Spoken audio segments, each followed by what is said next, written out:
Hi hello, ഞാൻ നിങ്ങളുടെ സ്വന്തം വക്കീൽ വാസു.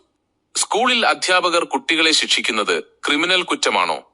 കഴിഞ്ഞ കുറച്ചു കാലമായി വലിയ ചർച്ചയായ വിഷയമാണിത്. ഇതിൽ കോടതിയുടെ നിരീക്ഷണം എന്താണെന്ന് നിങ്ങൾക്കറിയാമോ? കുട്ടികളെ നന്നാക്കണമെന്ന ശുദ്ധഗതിയോടെയും സതുദ്ദേശത്തോടെയും അധ്യാപകർ നൽകുന്ന ചെറിയ ശിക്ഷാ നടപടികൾ ക്രിമിനൽ കുറ്റമായി കാണാൻ കഴിയില്ലെന്ന് കോടതികൾ നിരീക്ഷിച്ചിട്ടുണ്ട്.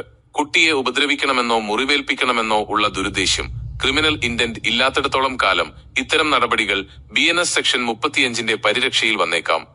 എന്നാൽ ഒരു കാര്യം പ്രത്യേകം ശ്രദ്ധിക്കുക. കുട്ടികൾക്ക് ക്രൂരമായ ശാരീരിക പീഡനങ്ങളോ മാനസിക പീഡനങ്ങളോ ഏൽപ്പിക്കാൻ അധ്യാപകർക്ക് അനുവാദമില്ല. Juvenile justice act JJ act പ്രകാരം കുട്ടികൾക്കെതിരെയുള്ള അതിക്രമങ്ങൾ ഗൗരവകരമായ കുറ്റകൃത്യങ്ങളാണ്. അച്ചടക്കം പഠിപ്പിക്കാൻ നൽകുന്ന ശിക്ഷയും ക്രൂരമായ മർദ്ദനവും തമ്മിൽ വലിയ വ്യത്യാസമുണ്ടെന്ന് ഹൈക്കോടതി പലപ്പോഴും ഓർമ്മിപ്പിച്ചിട്ടുണ്ട്. ചുരുക്കത്തിൽ, കുട്ടിയുടെ നന്മയ്ക്ക് വേണ്ടിയുള്ള ചെറിയ ശാസനകളോ തിരുത്തലുകളോ കുറ്റകരമല്ലെങ്കിലും അത് അതിരുകടന്നാൽ നിയമക്കുരുക്കിലാകാൻ സാധ്യതയുണ്ട്. അധ്യാപകരും രക്ഷിതാക്കളും ഈ വ്യത്യാസം തിരിച്ചറിയണം. ഈ വിവരം ഉപകാരപ്പെടുമെന്ന് കരുതുന്നു. കൂടുതൽ നിയമ അറിവുകൾക്കായി ഈ ചാനൽ സബ്സ്ക്രൈബ് ചെയ്യണേ.